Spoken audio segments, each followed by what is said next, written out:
found out today, which I'll say this again, because I'm sure we'll have others that are gonna, in fact, we got somebody joining right now.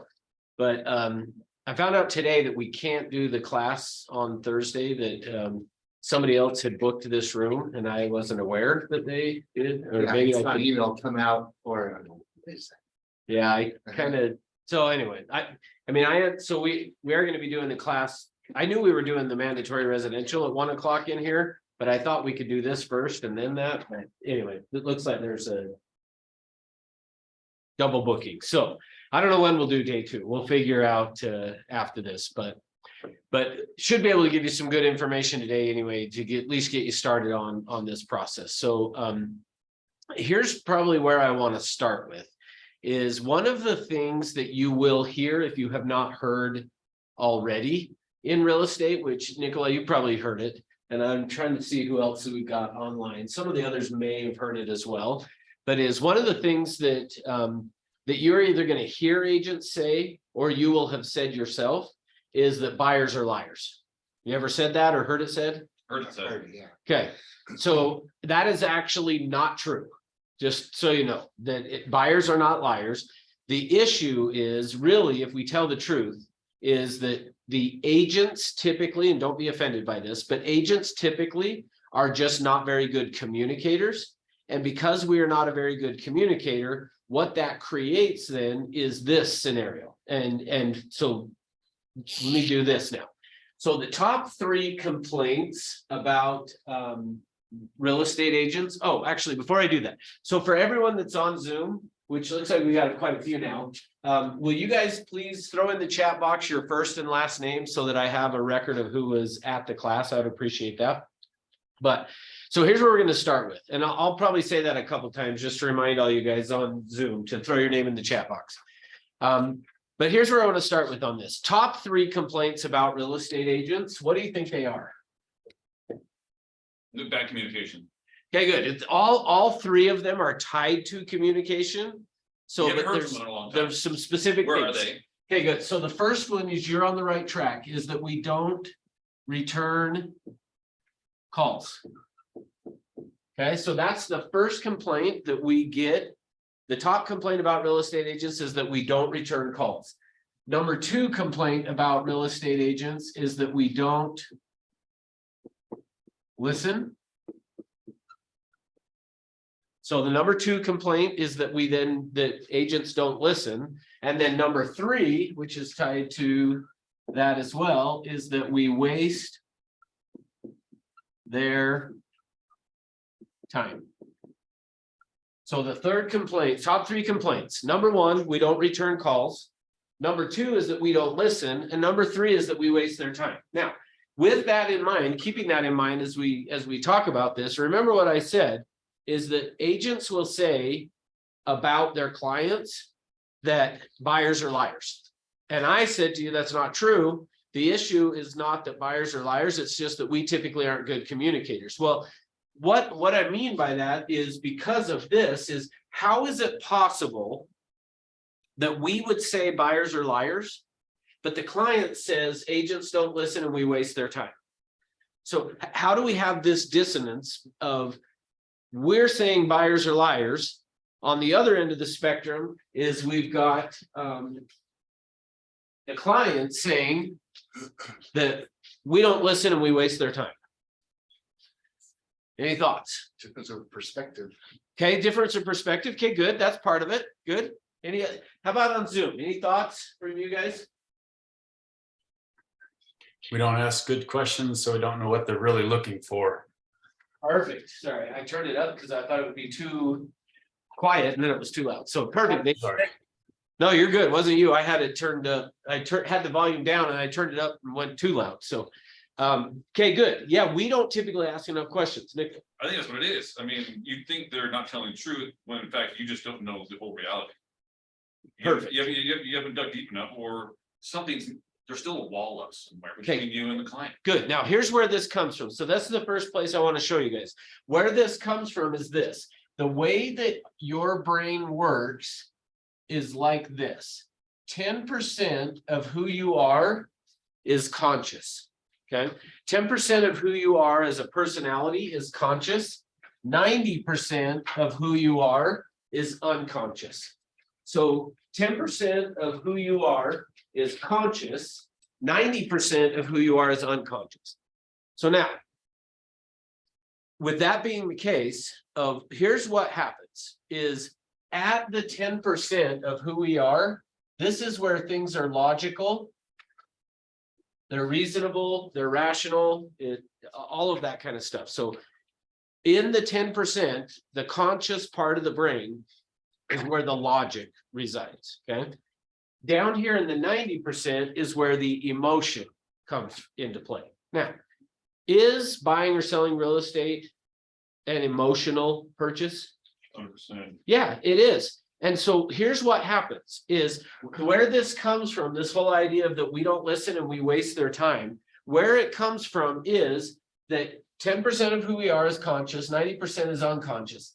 10% is where the logic is. The emotion resides down here in the 90%. So now somebody shows up, and so we're going to talk today mostly about the buyer of a house. Everything we're going to talk about applies to the seller as well. It's just easier for me to train you first. If I can train you first on here's how it works with a buyer, then it makes the understanding for how do you apply this to a seller easier after you understand the buy side. So that's what we're going to do. Okay. Now, so because the purchase of real estate is more of an emotional thing, and in fact, let me ask you this question. How many of you have heard it said by a client, I don't know how to explain it, but I'll know it when I see it? Okay, that's not an unusual thing. It is not unusual for a client to say, I don't know how to explain it. Hey, Jeremy, but I'll know it when I see it. Well, so when they're doing that, the reason and where that comes from is because 90% of who you are is unconscious. Okay, so 90% is unconscious. So it's where all the emotion and stuff resides. Well, the reason they're saying to you, I don't know how to explain it, but I'll know it when I see it, is because what they're wanting to buy is down here in the unconscious part of the brain, and they don't know how to explain it to you up here at the conscious level, which is where we communicate. The way most of us have been trained to communicate is at this conscious level. Is we tend to have these transactional conversations is what typically goes on. And so because of that, what happens is this, is you meet a client, you bring them in and you start to find out what it is they're looking for in a home.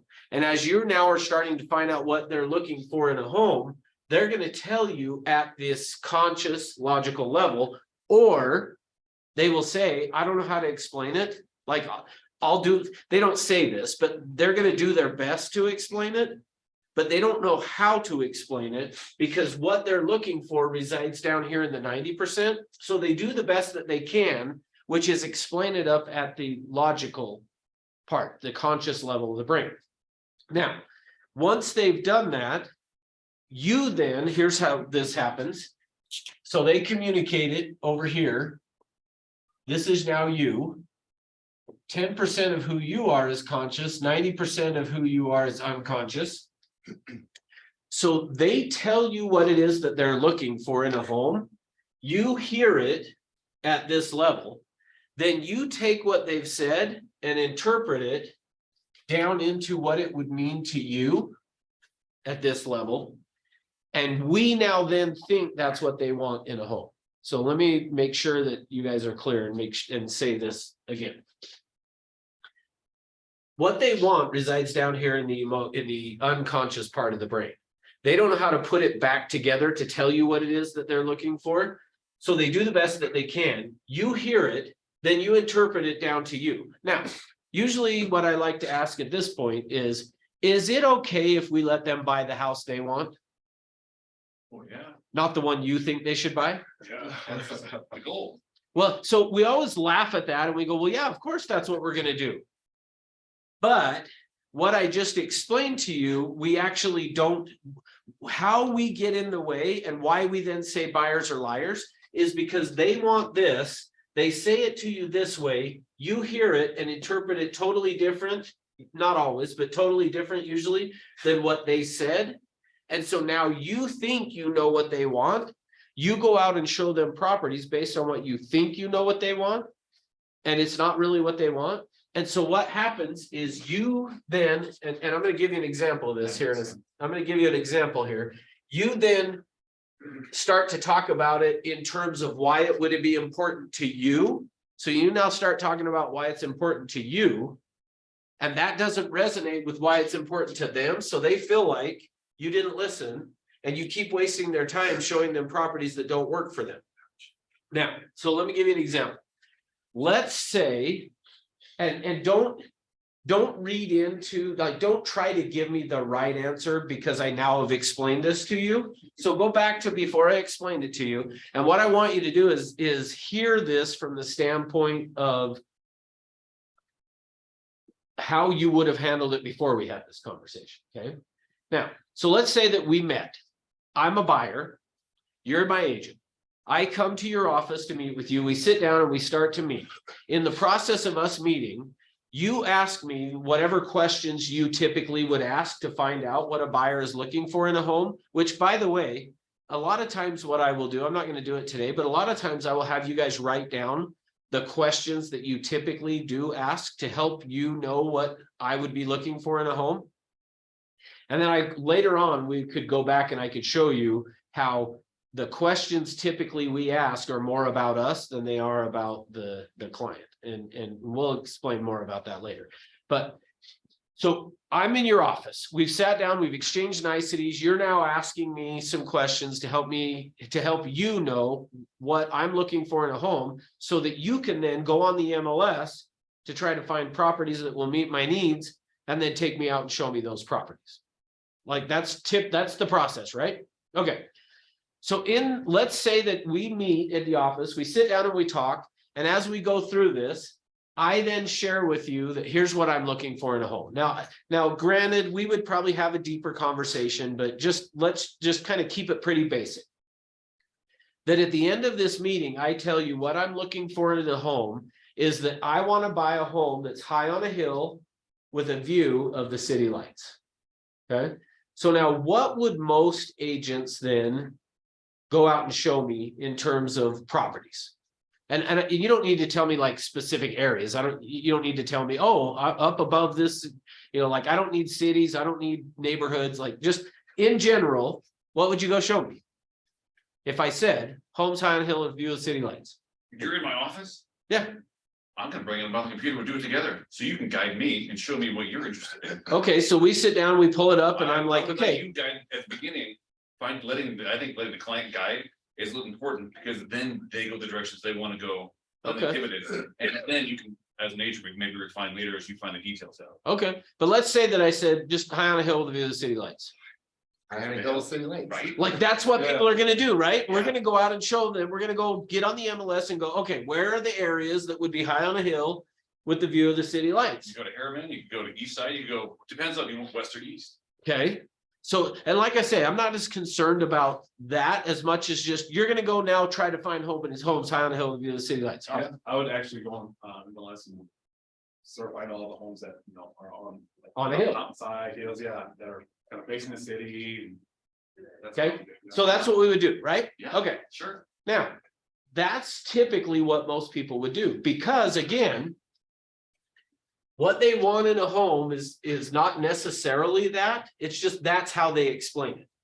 Because nobody has taught us or trained us how to, and by the way, actually, on your own is not necessarily an easy thing to do, to dig down into here to figure out like, what is it that I want and why do I want it, kind of a thing. So we just kind of do our best by explaining it at this logical level. This is what I'm looking for. And then so usually what we end up with is something like this. The home high on a hill with a view of the city lights, 3 bedrooms, 2 baths, 2-car garage. Like all of those type of feature type of things. So then what happens is we as agents go out to try to find a property that meets that. So think of it this way. Here's the next part of this. Here's the features, okay?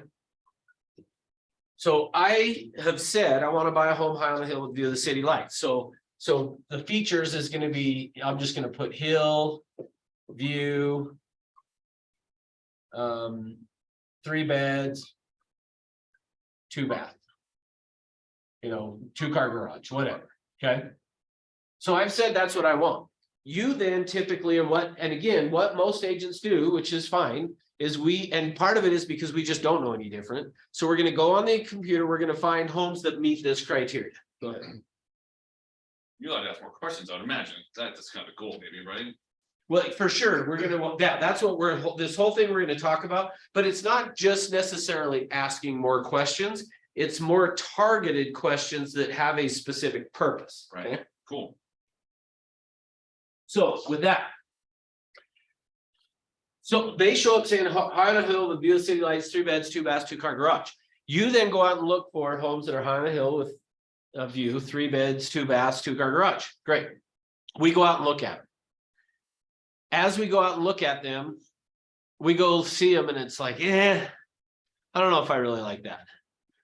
Okay, so you go to the next house. I don't know if I like that one either. Okay, go to the next one. Yeah, not sure.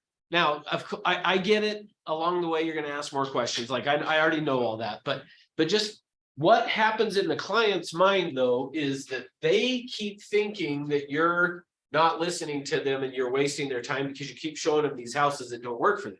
So then what happens is this. I call you up one day and I say, Nikolai, Yes. found the perfect house. Here's the address or here's the MLS number. Like from what we've seen online, looks like it'll be perfect. Okay. So he goes and he jumps on the computer, types in the address, types in the MLS number, whatever it is. Home pops up. It's not high on a hill with a view of the city lights. Instead, it's down in a canyon surrounded by nothing but trees. Okay. So familiar. So now what do you mean by that? It happens all the time. Like, even how long as I've been doing this, no matter how good at asking the questions, clients will be like, hey, we found this thing. It's like, that is not even what you were talking about. Okay, perfect. And I did my best to dig it out. They make a switch. Sometimes they switch on it a little bit too, but Okay, so now I'm going to help you see why that is today. Yes. That's what I'm going to show you. So I now send you this home in a canyon surrounded by nothing but trees. We jump in the car, we go over, we look at it. I go, yep, perfect. Write the offer. This is what we want. This is exactly what we were telling you we wanted. yes, it is. So now let me ask you this. Sure. Did I buy what I originally wanted? No. Okay, so that's, okay, so Nathan said yes. Okay, tell me why, Nathan. Because you were looking for a place where you had some privacy. Okay, good. So okay, good. He's on the right track. So now let's back up for a minute and let me ask you this. You be the buyer who wants a home high on a hill with a view of the city lights. What would you want it for? So I'm assuming based on what Nathan just said is he would want it for privacy, but everybody else, including you guys on Zoom, feel free to unmute and give me some ideas of like, what would be some reasons you would want a home high on a hill with view of the city lights? So Nathan said privacy. Okay, so privacy. Okay, good. What else? What would be, and it doesn't even have to be necessarily you, but what would be some other reasons you think people would want one? Serenity, the view. Okay, but so on some of these, I may ask a few more questions. So when you say the serenity of the view, why? Just for the peacefulness in their life, they look out the city lights, are just sort of, it's relaxing. Okay, good. So the key thing he just said there is the relaxing. Okay, so what I'm going to call that here is comfort. Now, let me explain what we're talking about here. Is typically what happens is a client shows up and talks to us about the features that they want, but it's actually not the feature that they want. It's actually what we would call, so the name of this class is the needs analysis, but I'm going to write it up here. We're going to put benefits, okay? But we could put /needs. So it's the benefits /needs. Okay.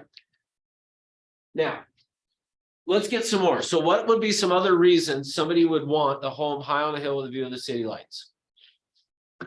Shoot out in the middle of nowhere. Typically, could be a nicer neighborhood. Okay, so Typically, if you got a view of the city lights, okay, good. So it's a nicer neighborhood. Why would that matter? people's yards would be kept up. Okay, and why would they care? Safety. Safety, yeah, you get, Okay. less traffic, could be a lot of different things, Okay, so safety, good. community feel up there, rather than having stores nearby, you're not next to the gas station, Okay, maybe Good. not, but around here, maybe. no, you're good. What else? What would be some other reasons? And I thought you were headed a different direction when you were saying the nicer neighborhood. Why would a nicer neighborhood be important to people? Prestige. Okay, good. There you go. Prestige Stroke their ego a little bit. or / esteem. Yeah, Okay, I'm gonna call it. And for me, prestige is about how other people see me. The esteem is how I see me. Okay, Yeah. so either way. Okay, what else? What would be some other reasons? Come on, Zoom. What else you guys got? The value of the home would stay. Okay, good. That would be another one is the value. schools, maybe. Okay. Maybe to say that. Okay, no, that's fine. So what would it, again, like I said, I'm gonna keep digging on some of this. And part of the reason I'm digging on this is to show you this is somewhat the process we need to go through with the client to get them from the feature to the benefit. So schools, why would schools be important? Shoot, nobody wants to pass. Better school systems are gonna yield better education. I don't know, different. Okay, but why do you care? Why would you care that your kids have better education? Shoot, yes, why not? Say yes. But why? It's likely, that they'll graduate, they'll go to college, they'll. Different social environment. Okay, good. Why do you care about that?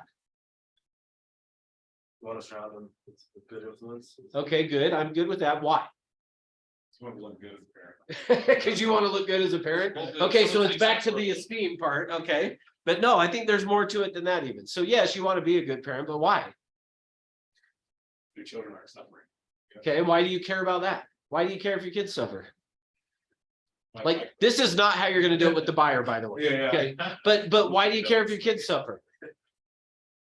You want them, I would assume that you want them to have a good life, so they can take care of themselves, you. Okay, why? Why, who cares? Why care about that?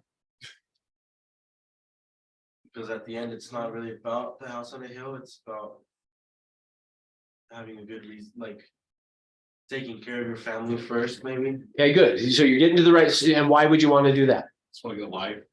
Good life, yeah, Okay, but why? because you don't want a bad one. Okay, Give us the answer. why would you want? Yeah, I know, I got a bunch of men. Come on, ladies, help them out. Because you love them. Thank you. There you go. So did you guys hear that? Oh. You love your family, you want the best for them. It's about the love of your family or your kids or whatever. So the reason you want to have a good schools and all that is really it's about showing your kids how much you love them and you want to make sure they get off on a good trajectory of the good path, all that stuff. Okay, good. What would be some other reasons somebody might want to have a home high on a hill with view of the city lights? You guys are like, I'm not playing anymore. You ask too many questions. They like the snow. So what? They like the snow. They like the snow. So, okay, so what would that do for them? The fact that you like snow, so what?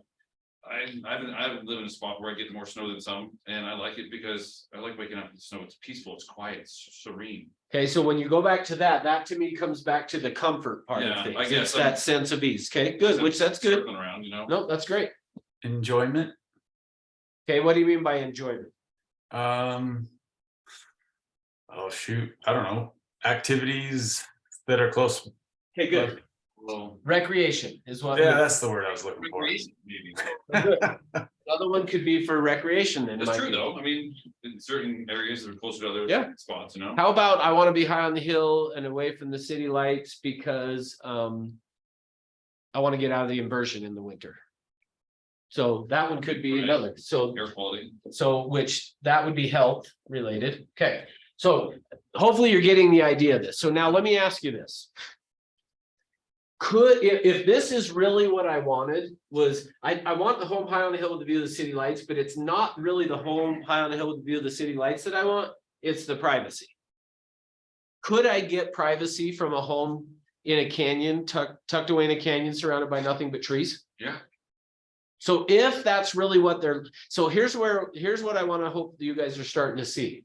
Is when they show up and they're talking to you at this logical level and they're saying, I want a home high on a hill with a view of the city lights.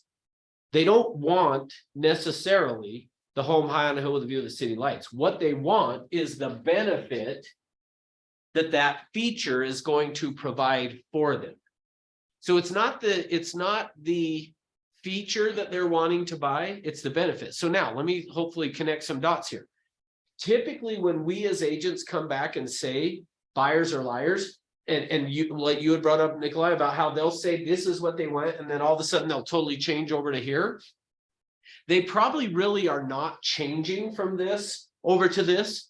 They're probably not making that change.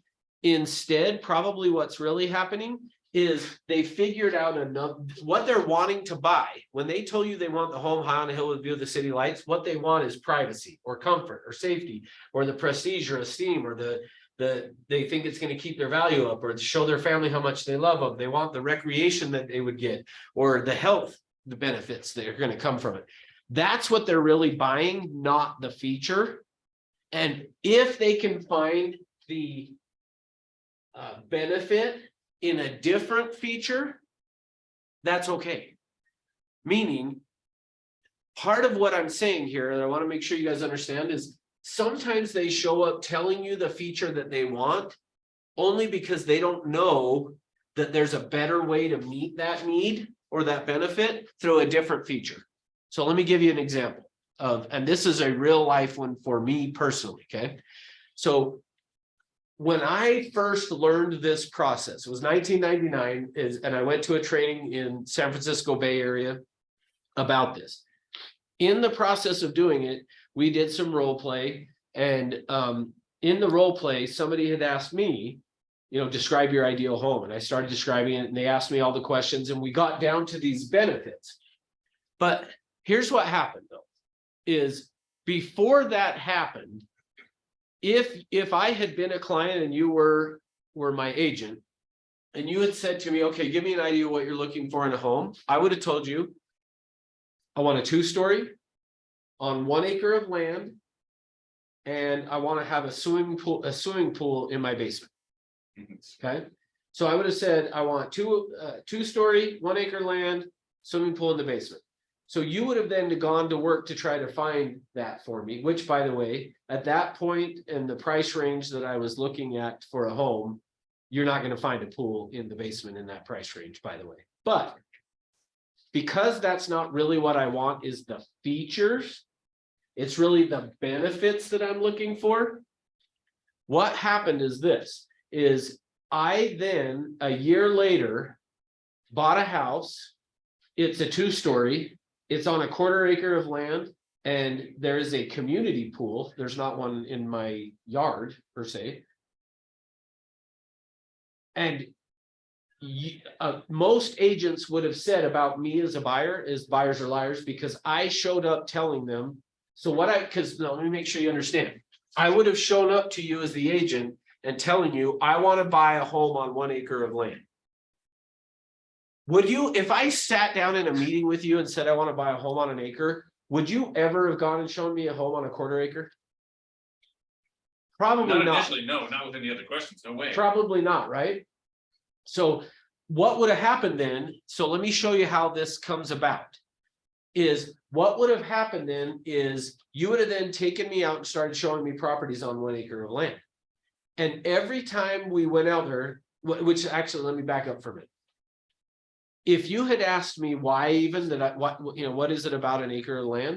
I would have just said, well, I have, at that point, I think I only had 1 son. I might have had my 2nd son at that point. Can't remember for sure, but I would have said to you that I want to have 1 acre of land because I have 2 boys and I'm going to end up wanting to play like baseball with them. I want to have a place for a basketball court, and I want to have all that stuff right there in the yard available. So you'd have said, okay, so then you'd go out and looking for properties on 1 acre of land. What would have happened then is you would have then gone and shown me properties. And every time I went and looked at them, I would have walked onto this 1 acre of land and I would have looked at it and been like, oh. Now, what else? So yes, I could use it to go have recreation, which is what I was looking for. But what else goes with 1 acre of land besides a place to go out and recreate? All the time and effort that goes into it. all the maintenance. And you, like you said, when you looked at the acre, you're like, I've got to build this from scratch. Yeah, I would have either thought I have to build it from scratch, or even if it was there, I would have looked at it and been like, I'm gonna spend my whole Saturday out here mowing the lawn and taking care of the whatever, like I would. So what would have happened though is every time we went and looked at it, which by the way, my wife still wants an acre of land. We had this conversation the other day. She still wants an acre of land. And I'll tell you how we're gonna fix it, but my wife still wants an acre of land. I still don't, because I'm like, I don't even, the quarter acre I'm on, I don't want to maintain anymore. Like so what would have happened though is you'd go show me properties, and every time we went and looked at properties, I would have looked at it through the eyes of like, ooh, that's gonna be a lot of work. That's gonna be a lot of work. So I would have been like, yeah, I don't know if I'm interested, even though my wife probably would have been like, yes, this will be great. And I would have been like, yeah, I don't know. I'm not sure if I really want that. Now, the reason though is the reason I would have said I want 1 acre of land is because in my mind, and keep in mind, this is how it works with your clients too, is in their mind, the only way to meet this benefit or this need is through that feature that they told you initially. But over time, what happens is they may figure out as you go out and show properties to them. And so when back to Nikolai's comment about how they say this, and then all of a sudden they give you a whoop, never mind over here. It's like they've learned themselves. And it's nothing that I did, nobody did anything wrong. They're just like, hey, we've made a decision. You should catch up on it. They're like, oh, okay. Yes, now here's why. There's 2 ways for that to take place. Yes. One is through going and showing them a lot of properties. Is we have to go out and show them a whole bunch of properties. And then over time, what happens is they start to figure this out intuitively. But the problem with that is it takes time and you got to show them a lot of properties. The other way is what I'm going to show you guys today is how you can go about this through a process to get them to discover this to where we can now dive down into here and uncover what it is that they're looking for. Because the problem is, let's say that I said to you, I want the home high on a hill with a view of the city lights because I wanted it for recreation. And you thought that it was about the comfort, that feeling. Right. Every time we go out and look at a property, you're going to show up to that property and be like, oh, can you imagine just how relaxing this is going to be? Come home from work, you'll be able to just sit out here on the patio and just be like, oh. Which again, remember I said it's okay if we let them buy the house they want. But if you're saying that, you're telling them the reason you would want the house, not the reason they want the house. So what we have to do is we got to ask more questions, but we got to ask more specific questions that are designed around figuring out what's the benefit for them. Now, what I will tell you is there are 15 benefit words. This has its roots, actually, this whole idea of needs benefits analysis has its roots in Maslow's hierarchy of needs. So that's where this came out of, is Maslow's hierarchy of needs. So Abraham Maslow was the one who created and said, okay, we first have needs that are food, shelter, clothes, all that kind of stuff. Once that has been met, the food, shelter, clothes, and all those things have been met, then after that is then we're going to be worried about, I can't remember what the next thing on the list, I think it's safety is the next one. So first, so think of it this way, Maslow's hierarchy of needs looks basically like this. And what he said is, we're going to be first worried about this need, food, shelter, clothes. Then once that's been met, the physiological needs, once they've been met, then we'll be worried about our physical safety. But if think of it this way, basically what he said is, if you're starving, you'll abandon your need for safety to get food. Right, totally. That's crazy. Yeah. So think of it though, what we're talking about today has its roots in this. It's not exactly the same as this, but the idea behind it is very similar. Its roots are in this of, these are the needs that we have that we're typically looking for in a home. So now, if what I'm looking for though is recreation in this property, but what it means to you over here is comfort or safety or any of these others, you're going to then talk about that at the house rather than why it's important to me, which is why they then have this experience of, why do they keep talking about, like, in their mind, and this may not be in a conscious level either, although if it's a husband and wife, they may have the conversation too, of Why do they keep, every time we go look at a house, he's talking about how relaxing it would be to sit on the porch. I don't plan on ever sitting on the porch. I'm gonna be out hiking and mountain biking and all that kind of stuff. And so to some extent, it creates this little bit of a problem between them being willing to then go pull the trigger, okay? So what we have to do is figure out for them what's important. Now, with that in mind, let me erase this and draw the next thing that I want to show you is, well, I'll do it over here. The next piece of this, the way that our brain works. So, because to some extent you might be thinking, well, how come people don't know that? Well, here's why. The reason they say, I don't know it, I don't know how to explain it, but I'll know it when I see it, is because information is stored in discrete locations in our brain. Okay, so the pictures are in one area. The decisions we've made about them are in another area. And then the feelings are in another area. So what I mean by that, it's when you have an experience, your brain takes that experience and then compartmentalizes it. It breaks it apart. So think of it that way of kind of just what's happening is you have an experience, your brain then takes that experience and puts the pictures in one area, the decisions about it in another area, and the feelings about it in another area.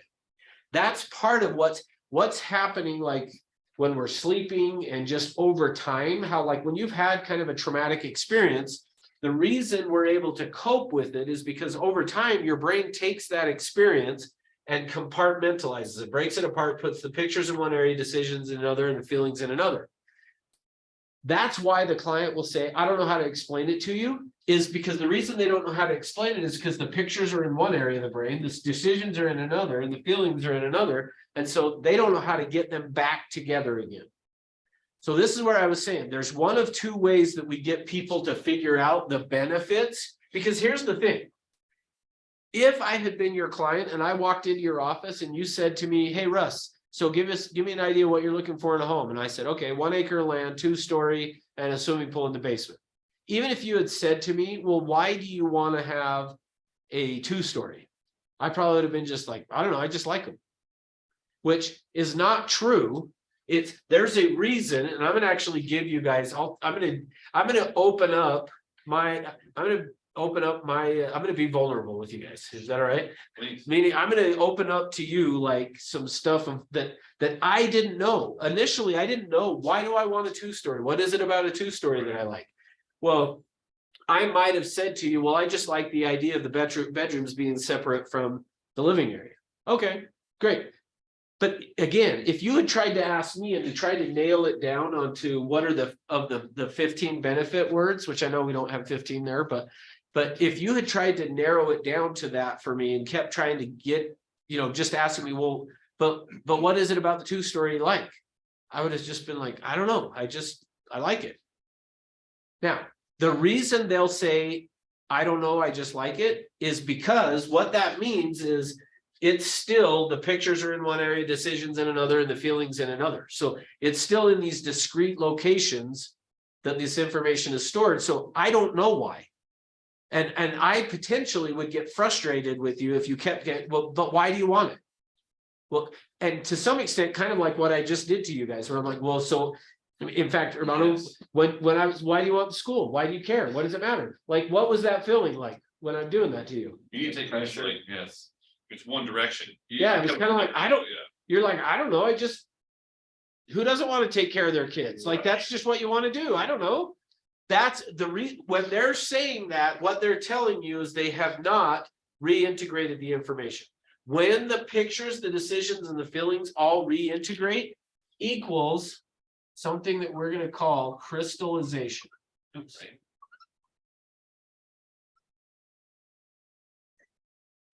Crystallization is the moment that the pictures, the decisions, and the feelings all reintegrate. When they all come back together again, that's when crystallization occurs, and that's when they'll land on the benefit. Okay? What questions are you following me? Is this like too deep over your head? Where are we at? I think it's awesome. I remember when I first got my license, it seems like too long ago at this point. I was just like that, you know, somebody's like, I want this, so that's all it went to find, but then you grow and you learn that you have to dig deeper, you have to find things, you know? And one thing that's, what are your thoughts about leading people a little bit to let them explore areas they're not exploring themselves? Let's say you want a 2-story. Well, great, what if I found a really hot Rambler? It looks so good, would you be interested? So the hard part is if they have not crystallized, Yes. at that point, they're gonna say no. So No, I want a I two-story. guess I was wondering if it's not good to help them explore areas they're not like. I Yes. want to find out why the 2-story, if they're not telling me, so I'm trying to throw things out there. What if this Rambler looked really neat? Well, I'll show you. See, that's the hard part is the challenge with what you're saying is that's the way you and I have been trained to communicate. I guess I'm just trying to dig deeper. I'm looking for ways to dig deeper. Yep, with them, I'm you gonna know? show you. Yeah. So, the challenge though is that the hard part to getting to this, the needs benefits.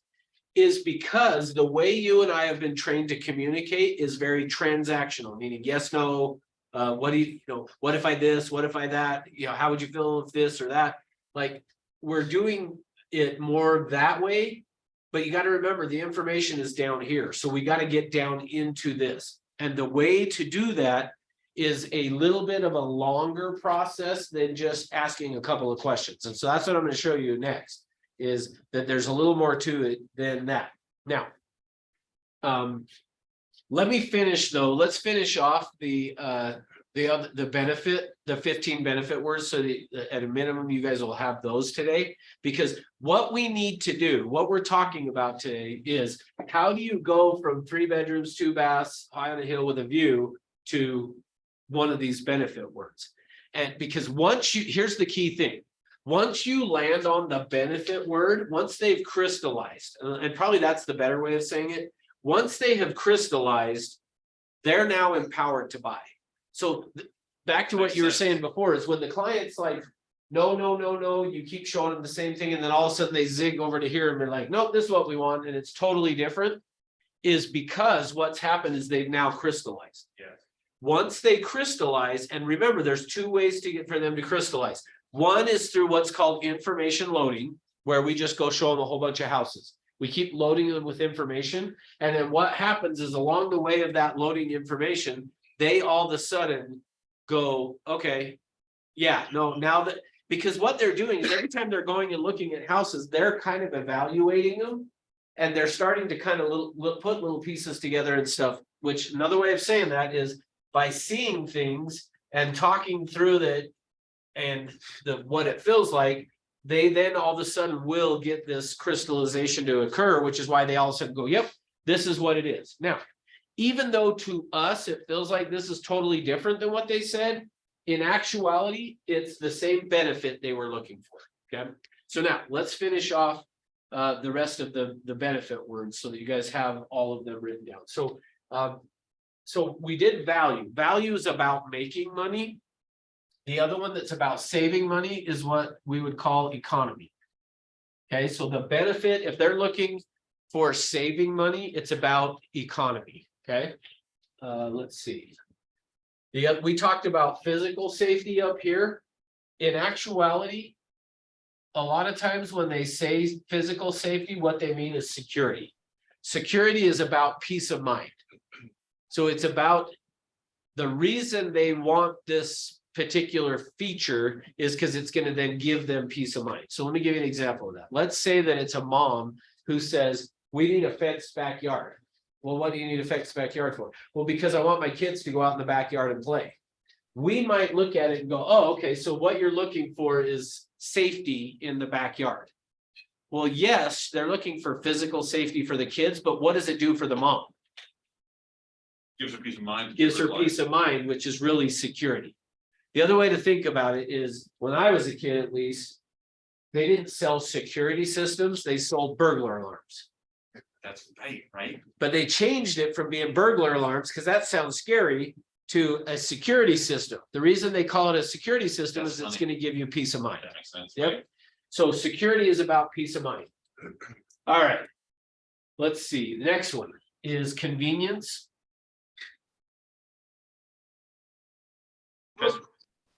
Yes, I probably spelled that wrong. let's say through this process. I guess as I'm learning too, I have used to throw things out there to help people, guide people a little bit, and it's helped me. But I can feel like there's a better way. Let's say you're going through this and you're like, oh, this is the benefit. Is it good to use those words with them to help them explore their feeling? So yeah, once you, so look, You're like, yeah, oh, the first answer is thing you learn, yes. Sounds like you. Once they have crystallized, Yeah. then yes. And in fact, when I go out and show property after they've crystallized, I don't talk about the feature, I talk about the benefit. Right, for them, does it fit this benefit? Is Yep. it satisfying your needs? Would this, yeah, would this feature satisfy the need that you have for Right. whatever? Yep, you got it. All right, I totally spelled that wrong. I know I did, but just remember, if you can't spell a word more than one way, you're not very creative. Okay, so, but convenience, okay? Just, you gotta give me a benefit of the doubt, because I'm usually talking while I'm writing, and so I did it, and I'm like, yeah, I screwed up on that, but. It's IENC, right? Convenience? I don't know, you know, That's what I- not a difference. you know what I mean, it's all good. All right, is anybody numbering these? Um, Cause I gotta get to 15, so. I think that's 10 or 11. 2, 3, 4, 5, 6, 7, 8, 9, 10, 11. Okay, good. All right, next one that is, we're gonna do is, let's do aesthetics. Aesthetics is about how it looks. So if somebody's talking about the aesthetics of it, they're talking about, like, they're usually talking about crown molding and chair rails and the detail of the brick. Like the one time I had a client that they had told me they wanted an older home, and as I asked more questions, they were like, you know, I just want one that like has those doorknobs that have etching on the doorknobs. Like when somebody starts talking about etching on the doorknob, it's the aesthetics, it's how it looks is what they're looking for, okay? All right, next one is sex. That's one of the other benefits of what they might be looking for the property for.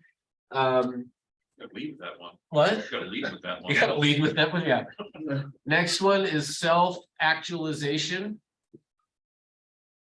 Now, on this one, self-actualization is tied to, remember I said this has its roots in Maslow's hierarchy of needs? In Maslow's hierarchy of needs, self-actualization is the pinnacle of his hierarchy of needs, meaning after all of our other needs have been met, then we're looking for this self-actualization. And basically think of it as, like we talk about within this company of, you need to find out what your purpose is, you know, what your dreams are, all that kind of stuff. Think about self-actualization. Self-actualization is you're living your purpose.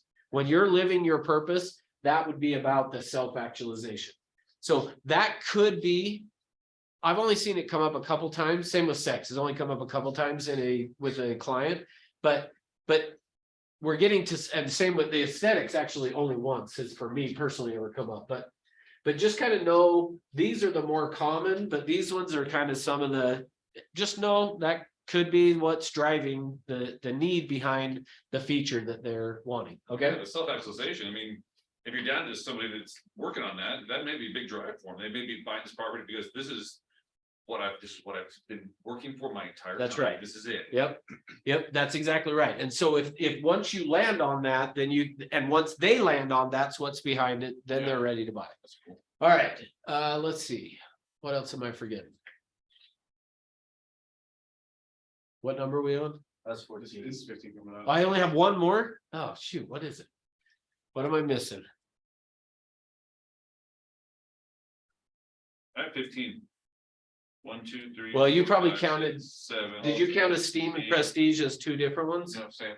Oh. Maybe I added one. 7, 8, 9, 10, 11. Oh, maybe I 14. added. Yeah, what'd you add? Maybe I you got added it. one.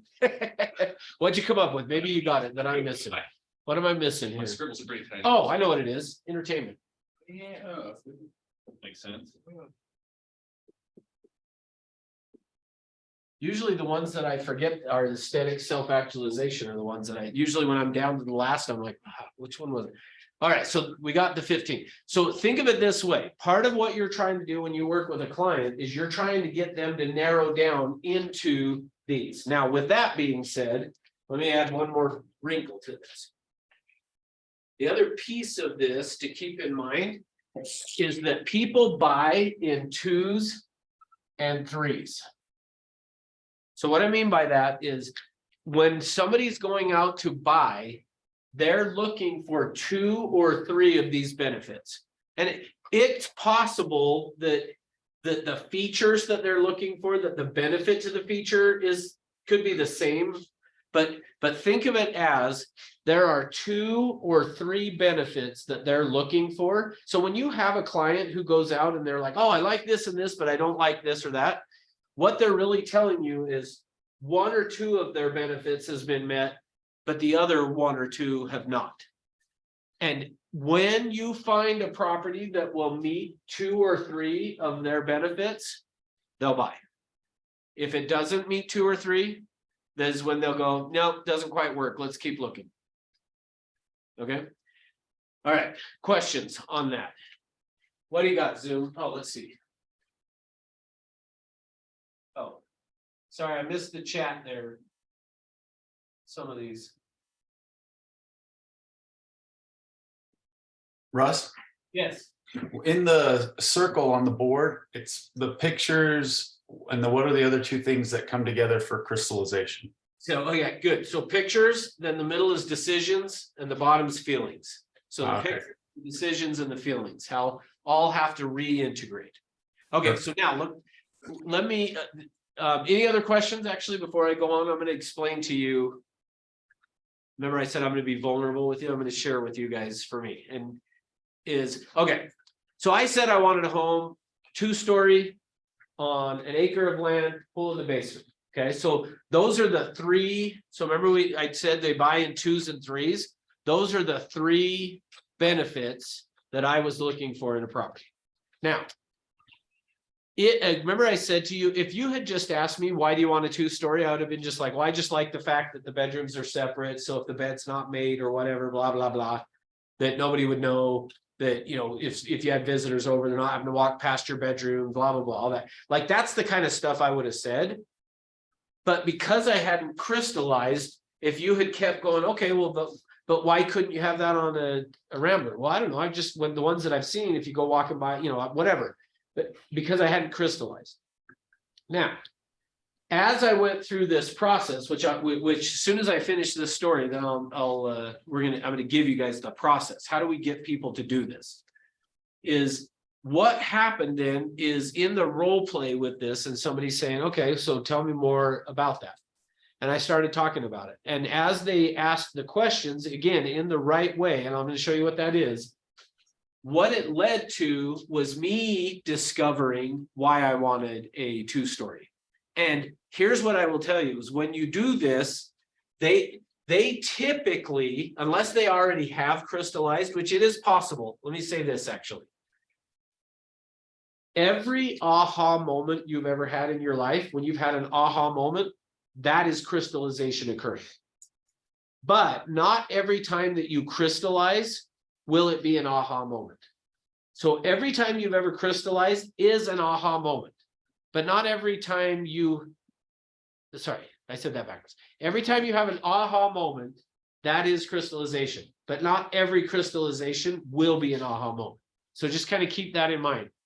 And the reason is, if they already have crystallized on it, it's probably, they're going to be, yeah, that's exactly what it is. Versus the experience that I had with it. Okay. Now, I didn't know why I wanted a 2-story. So again, if you would have asked me, why do you want a 2-story? I'd have been just like, I don't know. I just like it. But as we went through the process, what I discovered is so when I was 7 years old, and actually, let me even back up to, because this obviously still plays a big role in me, is I brought up the whole idea of, they don't call today burglar alarms, they call them security systems. The whole reason I even remember them being called that was because my dad was a pharmacist out in Magna. And I remember at night, a lot of times we would be sitting down to eat dinner, like after my dad had gotten home. He owned his own pharmacy. And after his pharmacy was closed, he was home, we were sitting down as a family to eat dinner, and then the phone would ring. And he'd answer the phone, or my mom would, or whoever would answer the phone, and then they'd go, oh, the burglar alarm's going off out at the pharmacy. And my dad would go, okay, I'll go out and shut it off. So he'd hang up and then leave. And it was, I don't know how long we would drive from our house to that, probably 15 minutes or something. He'd jump in the car and drive out there to go shut off the burglar alarm. Well, so I kind of just keep in mind, part of why I'm telling you the story is that's still obviously resonates in my head. But one night I'm at home with my mom. It's in the evening. I don't remember what time it was, but it was evening time. I'm sitting down in the basement, in front of the TV. So the TV's right here. I'm sitting in front of the TV with my legs crossed. Over my right shoulder over here, my mom is ironing. And I'm sitting there just watching cartoons or whatever. I don't know what I was watching, but I'm watching something, not YouTube. I know it was not YouTube. Or no, shoot. TikTok. Yeah, gosh, ain't showing my age. It was not watching TikTok. But anyway, so I'm sitting there watching cartoons or something. The phone rings. And I just keep watching, but I can, in the background, I can hear my mom on the phone. And I'm like, something's, I'm 7 years old, okay? So I'm like, something's not right. So I turn around, I quit paying attention to the TV and I turn around and I can just hear my mom still on the phone, but today I don't know what she was saying, but I could just hear in her voice it was not good. She hangs up the phone, walks out because she had to walk around a wall to answer the phone. She walks back around the wall and I say, Mom, what's wrong? She doesn't answer me. She turns and keeps walking and I start to follow her and I say, Mom, what's wrong? She doesn't answer. She starts going up the stairs. I'm now following her. I get to the bottom of the stairs. I turn and I'm looking up the stairs and I say, Mom, what's wrong?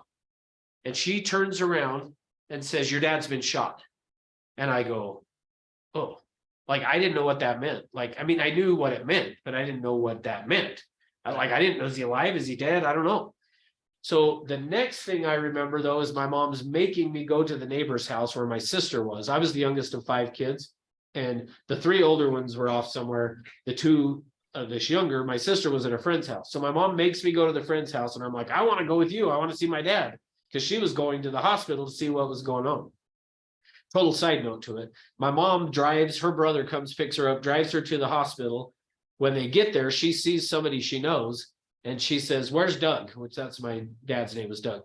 And she said, where's Doug? And the lady said, oh, they don't bring him here. And my mom knew immediately then, like, he was dead. Like, they don't, when people are dead, you don't take them to the hospital is what she was saying. Okay, so now, with that in mind, through this process, what I discovered is the reason I wanted to have a 2-story is because as a 7-year-old kid, I have this tucked away here in my brain, this remembrance of my dad always having to go out and turn off the burglar alarm. Which, by the way, when this happened, he was actually still at work. It wasn't like he left to go turn off the burglar alarm. He was still there. But for me, as a 7-year-old kid, I thought this guy was now going to come after me.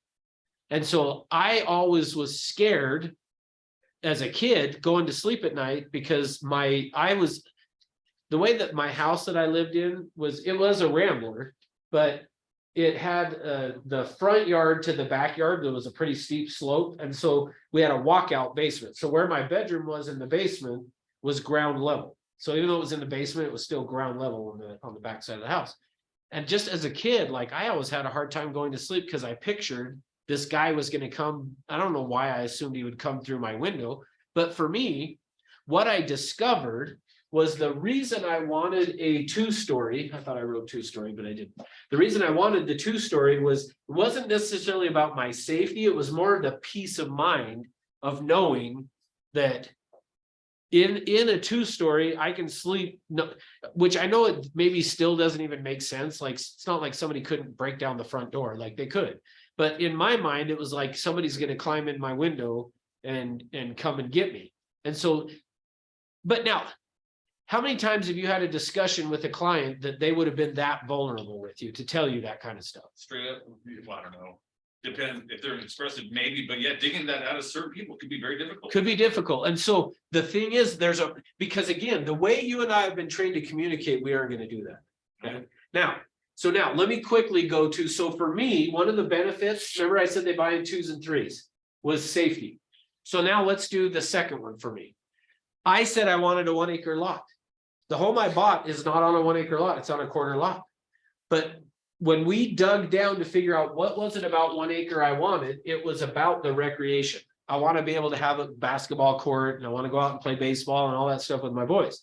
Well, but remember, I told you, I don't want to do all the work that goes along with it. So what happened though is once we landed on this recreation, and once you land on that, that's where, again, back to what you were saying is, can you then start to ask some additional questions? Yes. Once you've landed on, or you're on almost to the benefit, is when you could ask questions of what would your feelings be, or what would your attitude be if you found a home that wasn't on a 1/4 acre lot, but right outside of my backyard is the neighborhood park. And so the reason I wanted 1 acre, I have access to right outside of my backyard is the neighborhood park. So I'm still getting the needs met because it's outside of that, but I don't have to take care of it. Now, I pay a fee to be part of an HOA to use that, but I'm okay with that because I don't have to maintain it. Does that make sense? Yeah. Okay. And then the last one was that I remember if you said I wanted a home, 2-story on an acre lot with a swimming pool In the basement. in the basement. The purpose behind that was this. At that time, the home that I lived in, I was getting up in the morning and I would go down to Gold's Gym. And it was about a 3-mile drive from my house. So I would get up in the morning, I would go outside. At that point, I had a truck that wouldn't fit in my garage. So it was always parked outside of the garage. And in the winter, it's cold. What do you have to do in the winter when you go out? You're gonna have to scrape the windows. So I didn't like that. And then I would drive the 3 miles. I'd go into Gold's Gym. I would go swim laps. Then I would come out. I would get in the truck again, freezing cold with wet hair, and I would drive back home. So the reason I said I wanted a home with a swimming pool in the basement was what it came down to was the convenience. It was about, it would be so much more convenient to just go right into your basement and exercise. So it wasn't about the pool. So now here's the thing. I already told you, right outside of my backyard is the park, which also has a neighborhood pool. Guess how many times I've gone and swam laps in that pool? And I've been there over 20 years. There's not many, I bet. Yeah, probably less than my baby 5. In 20 years, I've gone and swam laps 5 times, but it wasn't about the pool. It was about the convenience. Now, here's the other thing though, is around my neighborhood is a 2-mile walking trail that I run on pretty much every day, that 2-mile trail.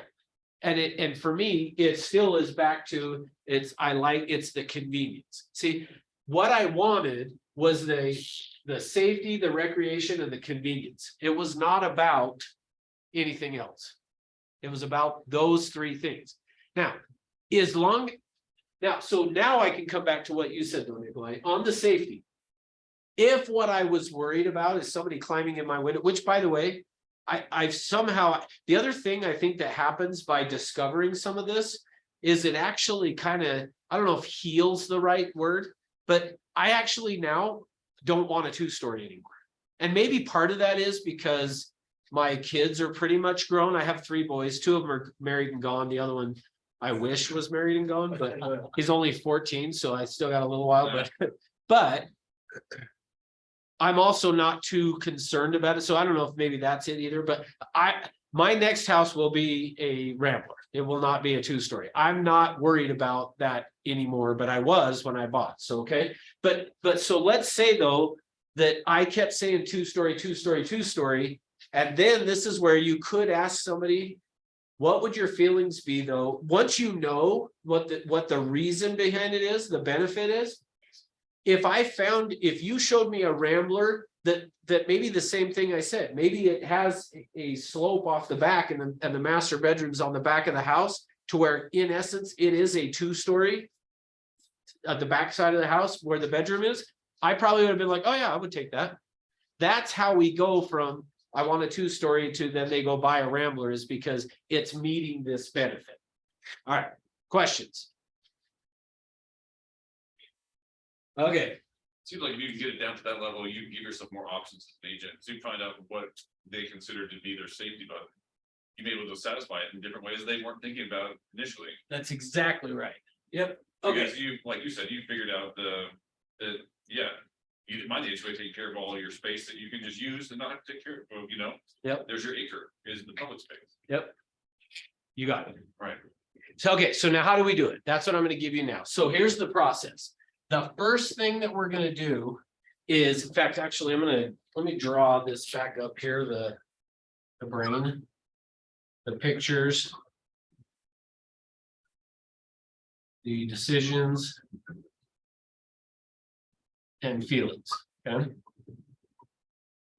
Now, there are 3 tools we're gonna talk about. Tool number 1 is designed around the pictures. Okay, so this is tool number 1. And it's what we call directives. Directives are going to be questions like this. Describe for me. Share with me. Tell me about. Or help me understand. Yep. Should you say, tell me more about a certain situation, is that, I guess that's, well. So I'm tell me gonna, about that. so yeah, I'll address that in 1 second. So the first thing we want to do, so for me personally, when I'm sitting down with a buyer, I always am gonna start with, describe for me your ideal home. So I say, describe for me your ideal home. Then what's gonna happen is they should start to talk. Now, don't be surprised though, if when they start to talk that it sounds like this. 3 bedrooms, 2 baths, 2-car garage, high on a hill with a view of the city lights. That's probably what and the reason is because that's the way they're used to communicating. They think you want to know the features that they're looking for. So they're gonna say, home high on a hill with a view of the city lights, 3 bedrooms, 2 baths, 2-car garage. What you're gonna do then, at that point, which is still part of tool number 1, is we're gonna use something that's called prompters.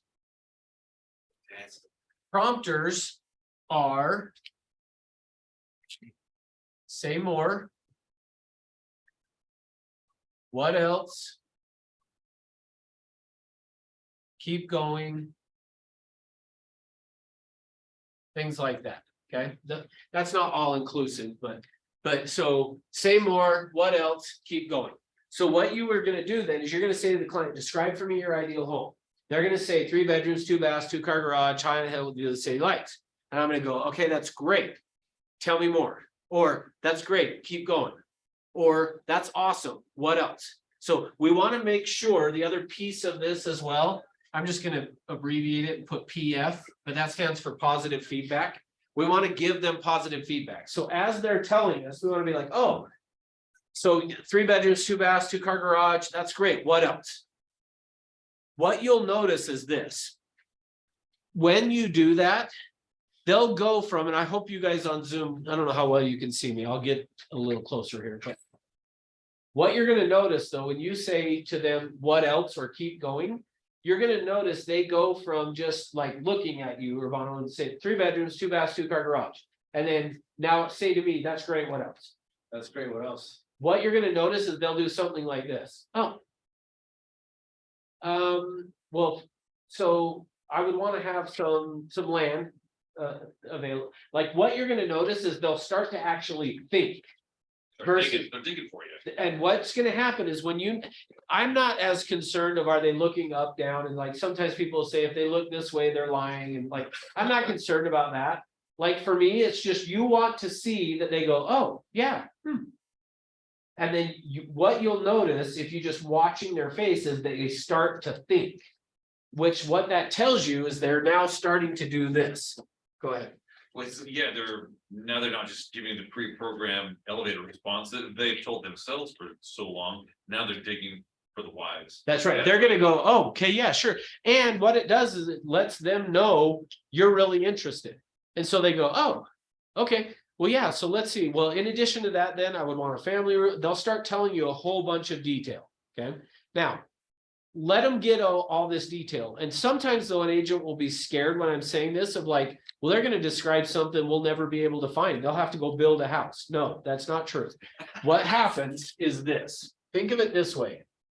Features have a price tag, benefits do not. Features have a price tag, benefits do not. Like, I would say, write that down in your notes. Features have a price tag, benefits do not. So the features they talk about, yeah, there's a price associated with them. Remember I told you when the home that I bought, I couldn't have afforded to buy a house with a pool in the basement. Yet, I still got the benefit of convenience that I was looking for in that house. See, features have a price tag, but you can find the benefit in every price range. I want to make sure you hear that. You can find the benefits in every single price range. You can match what you bought in almost any price range. Yes. It could be a slightly different layout. You can get a condo with a great pool and security high up. That's right. See, that's just it. That you got it. That's exactly how this works is if these are the benefits that I want, I could find that in a mobile home park potentially. It's true though. You So, can. so it doesn't matter, like that's what's happening. Okay. So I'm gonna have them describe for me. I'm gonna say what else, keep going, say more. And keep giving them positive feedback. So when they're talking, you want to be shaking your head and, oh yeah, sure. Yep. Oh, that makes sense. Interesting. Oh, fascinating. Yeah. Oh yeah, that makes sense. Totally understand that. Oh, perfect. What else? Keep going. Oh, you're doing a great job. Tell me more. Like you got to say it that way too. Be interested of, hey, you're doing a really good job. Tell me more. Like as long as you're interested, they'll keep talking. Now, I'm going to keep doing that. What else? Keep going, say more until they say something like, I can't think of anything else. I don't know what else to tell you. They're going to, when they say, I don't know what else to say, or yeah, that's about it. That'd be perfect. Once they do that, then you can go, okay, now I got it. We can stop. Okay, so we can stop with tool one. So tool one is describe for me what you're looking for. What else? Keep going, say more until they say that's about it. Once they've done that, then we can now transition to tool number two. Now, the other thing I'm going to do in the process of this is they're going to be describing all this stuff to me. And I'm going to just take notes. So I will give to you guys, I didn't print them and bring them in here today, but I will give to you if you want one of these, but you can just get a blank piece of paper and draw lines on it like that and use that. As they talk, every feature that they talk about, just put that in one of the boxes, every feature. And then anything they say about the feature, write that in the box too. Okay, so just think of it, that's what you want to be taking notes while they're describing all this, okay? And you're taking notes, but keeping it in an organized fashion. And when I say organized fashion, it's for you. Whatever organized is for you is fine. Meaning you can go like this, up and down, you can go this way, you can go diagonal. As long as it makes sense to you, it doesn't matter. But just keep notes on every feature that they talk about and all the detail about the feature. Now, once you've done that and they say that's about it, then the next thing that I'm going to do is before I move on to tool number two, I am going to have them then rank them. Okay, let me show you what rank looks like. The rank looks like this. Hey, go ahead. In the features or the benefits? We're not to a benefit yet. We're just all we've gotten is features. We filled out, I call this filling the grid. I've filled the grid with a ton of features and information about the features. So yeah, great question. So what I'm going to do next though, is I'm going to say, okay, of everything we've talked about, what are the 2 or 3 that are most important? Now, That's notice- to agree. we're going to say, what are the 2, we've talked about a ton of stuff here. What are the 2 or 3 that are most important? And then they're going to then tell you, okay, yeah, this one is important and this one is important and this one's important. Okay, great. Of those, which one is the most important? And then they're going to tell me 1, 2, or 3. Make sense? Once I have that, now here's the key thing. Once I've identified those 2 or 3, and it's 2 or 3, whatever's important to them. Once I've identified the 2 or the 3, we're now only going to talk about the 2 or 3. We don't talk about anything else. So think of it this way. Initially, they're going to give you a ton of information, but you're going to kind of go, okay, now of that, what are the 2 or 3 that are most important? They'll then tell you the 2 or 3, everything else kind of starts to disappear. Yeah, now. Which, by the way, I forgot to tell you this too. The other thing I would have said on my house was, I will not buy on a corner lot. And I will not have a north facing driveway, because my first house was a corner lot on a north facing driveway.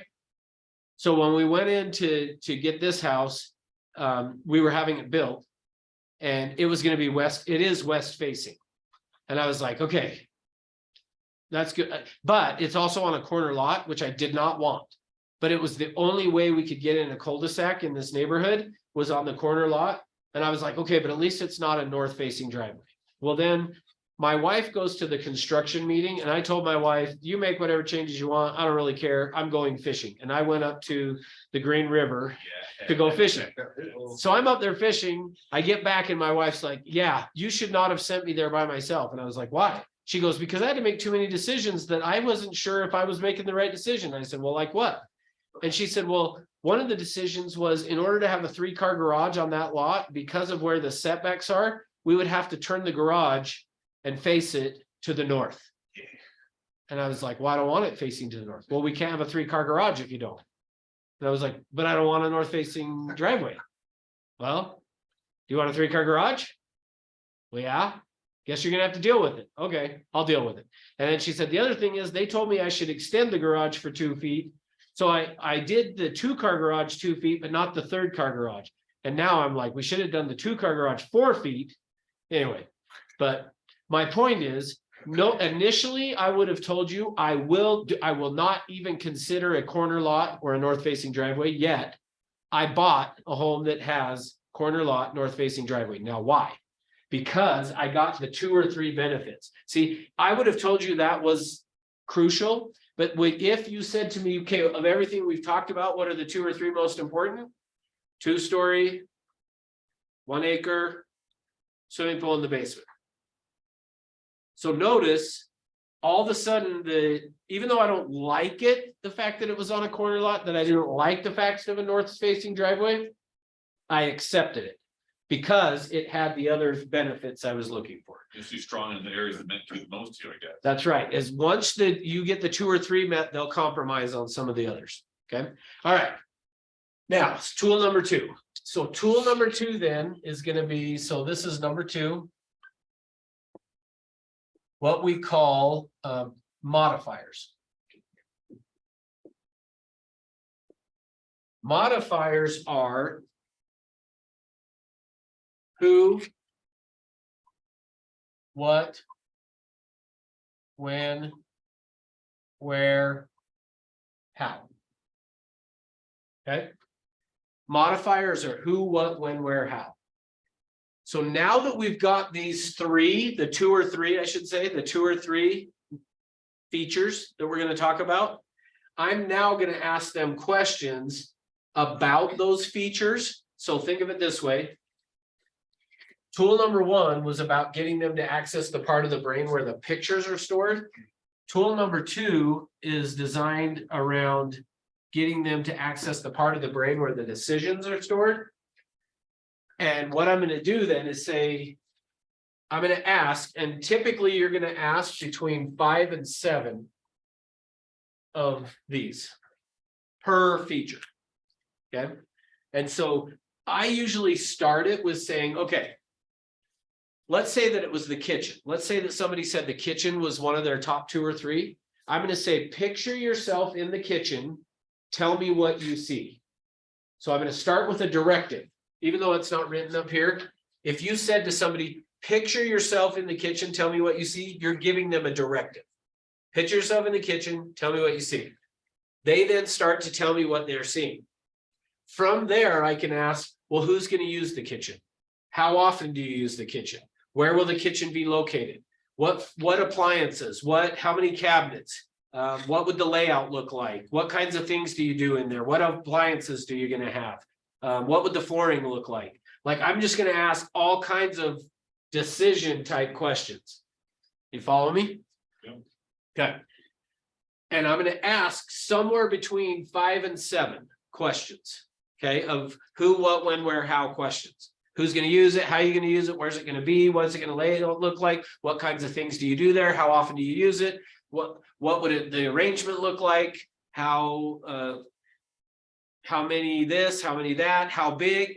If they say stuff to you during this about, I want a lot of windows.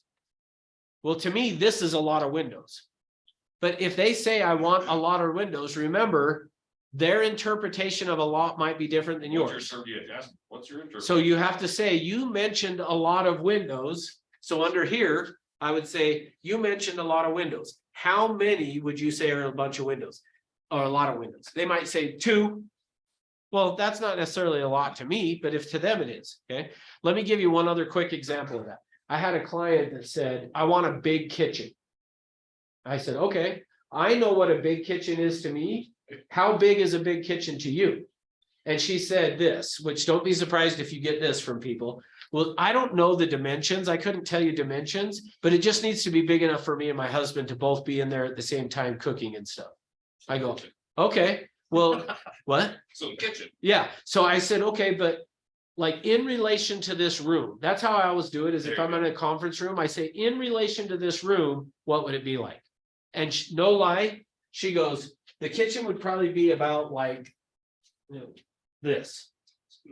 Like, do you picture that as a big kitchen? Because I don't, that would not be a big kitchen. And I said, really? And she could tell I was surprised that that was the size. And she said, well, yeah, the one we're in right now, the apartment we're in, it is so narrow that only one person could be in the kitchen at the same time. So back to what you said is really all she needed was an average kitchen. But in her mind, compared to what it was, it needed to be a big kitchen because the one they were in was too small. You get So- to see her perspective. That's helps. That's right. And so that's the idea of this, is getting their perspective. When you say big windows, how big's a big window? See, for them, they might be like, oh, just normal, you know, whatever. So that's the idea of modifiers, is we're just going to get them telling us what they've pictured and the decisions they've made about it. Okay? Yes, I think that one where you ask, like, who's gonna use those type of things, that's an important one. yeah, Because it really tells you involvement of the other people, because sometimes you find. There's 2 people like a husband and wife, and one of them really doesn't care so much, and she's like, well, it's just for me, okay. yeah, Like, he has nothing to do with this stuff. Yep. You go sit and watch TV, I'll be doing these things, okay, you know, but if he's really interested, you may want to prod him too, that's right. or, you know, see who. That's the idea of this, is because the other side of it is if you said like on the kitchen, well, who's going to use it? Oh, well, we like to have parties. We like to have a lot of people come over and basically they're starting to tell you it's about the entertainment of it. But we're just going to have them tell us the who, what, when, where, how about the feature. Okay. All right. Any other questions? All right. Tool number 3 then. Once we've done that, then I'm going to come over here to tool number 3. So I probably should do like this is over to here, then down to here. Tool number 3 is what does blank mean to you? Or why is blank important? Okay, so I'm going to ask, once we've gone through this 5 to 7, and again, part of what you're doing, and I don't know if you guys caught this, but when I started telling you the story about being 7 years old and sitting on the floor, you may not have noticed this, so I'll point it out to you. But one of the things that should happen if they're starting to crystallize when they're doing this is what I did with you guys. Is notice that I was telling you, well, so the TV was over here. I was sitting with my legs crossed. My mom was over here. Like, notice what I'm doing. I'm painting the picture for you guys of what it was like. That's what they should be doing when you're doing this. The who, what, when, where, how. As long as you can tell they are picturing it and they're kind of gotten themselves into that picture in their mind, that's when you'll know it's okay to say, okay, so what does having that kitchen mean to you? Once you say, what does having that kitchen mean to you? They should either say one of these 15 benefit words, or they should talk around one of them. Like, they may not come right out and say the benefit word, but so back to love. Let's say that the purpose of it was, of the kitchen was, it was about showing my family that I love them. They might not say that. They might say, well, I just know when I cook for my family, it helps them know how much I care about them. Well, they're basically saying love. That's kind of what I did with you guys when you were like, well, because you want to take care of your kids. Well, yeah, because you love them. That's what the benefit is of that. Does that make sense? So once you get to tool number 3 and you say, what does having blank mean to you? They should either say the benefit word or they should talk around it enough that you could figure out which one of these it is. Now, once I land on the benefit word, then I would come back to and say, so really what you're looking for in that yard is a place that you can have recreation. Reconnected to the earlier conversation. Connect it back to the feature, and then they should say, yes, yeah, that's exactly what it is. Now, don't be surprised if they almost act like they just barely discovered it or figured that out. That's when you know they have crystallized. So they go, yeah, that is exactly what it is. Okay. Now, once I've done that and I've landed on the benefit, I'm gonna come up here on this grid and write in the benefit right here. Then I'm gonna go to number 2. Let's say it was the backyard. And I'm gonna say, picture yourself in the backyard, tell me what you see. Then I'm gonna do who, what, when, where, how about the backyard. So I'm gonna do the second feature that they said was most important. Who, what, when, where, how about that feature. Once I've landed on the details of that, they've pictured it, I've done 5 to 7 questions, who, what, when, where, how questions. I can then say, well, what does having that backyard mean to you? And they should either say one of these benefit words or talk around it.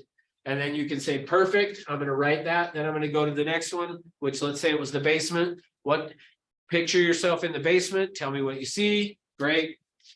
Who, what, when, where, how, 5 to 7 questions. We land on that they're getting there. Great. What does having that basement mean to you? They then tell me either one of the benefit words or talk around it. We land on it. Then I come back and go, okay, perfect. So what we're looking for then is a home that has a kitchen where you could entertain. Yes. And what we're looking for in the backyard is a place that you could have recreation. Yes. And then in the basement, what we're looking for, and maybe it's back to entertainment, I don't know. What you're looking for in the basement is a place you can have great sex. I don't know, whatever it is. I'm kind of joking, but might not be, but could be. Yeah. Yeah, if I had the pool in the basement, maybe, right? Oh, So, all right, but okay, what questions do you have on that? Like that, I know I just fire hosed you. I just gave you guys basically 2 days worth of training in a day because we can't. I know I sent it out, said we'll do day 2 Thursday, but we can't do Thursday, so. just a back, does tool number 3 have a title? Oh, yes, thank you, Modifiers. yes, thank you. It's not that cool, but I call it the tag. Tag. Yeah, the tag. And here's where I got that from. When I was a teenager, my neighbor owned a grocery store and I worked at his grocery store. And back then, we would have these little price guns and part of my job was to go stock the shelves. And I would put the price tags on it. And so that's how I think about it is we're putting a tag on what the feature is. So that's why I was calling it the tag. So thank you. I was going so fast, I skipped that part. What other questions? So once we get down to some of the benefits that they're really looking for, like you just mentioned, then we can say, okay, we're gonna start.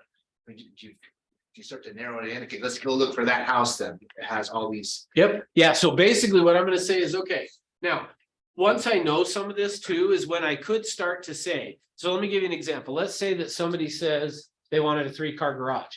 But when you when you go through the who, what, when, where, how stuff, that they start telling you like, well, I have all these bikes and a snow blower and a lawnmower and all this stuff. And you're kind of starting to see, well, you don't really need it as a garage. You could then say to the person, well, what would your feelings be if we found a home with a 2-car garage, but it had a shed in the back?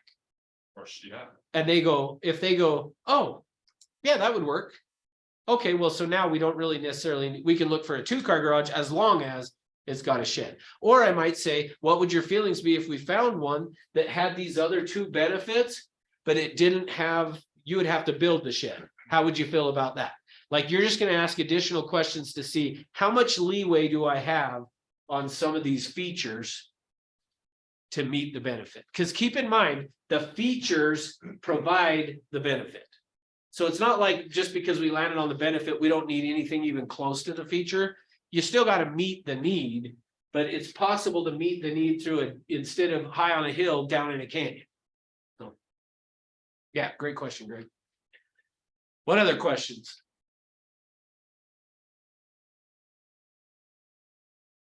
There's a fourth one, right?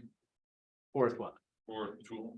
No. Oh, there's only 3 tools. 3 tools. Oh, so that is it. Yeah, so yeah, tool number 3 is the feeling. Sorry, I should have tied that Oh, together. gotcha. That Tool makes number sense. 3. The funny thing is, this is something, it seems like.